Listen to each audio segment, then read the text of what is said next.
Okey, adakah cuma saya je yang perasan ada makhluk asing dalam kelas kita ni?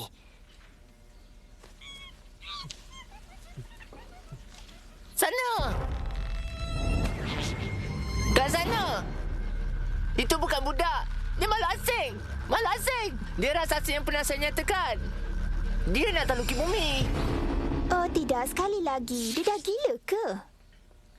Macam mana dengan kepala hijau dia? Jangan jadi bodoh. Itu cuma masalah kulit. Dan dia tak ada telinga. Itu pun sebahagian daripada masalah kulit. Tak ada telinga? Ya.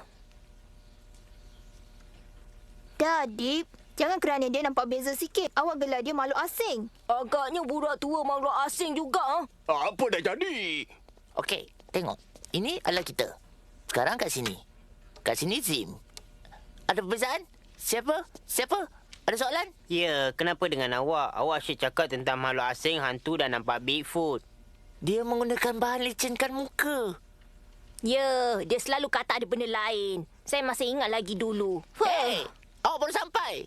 Awak jangan tertipu. Saya tahu apa yang saya katakan.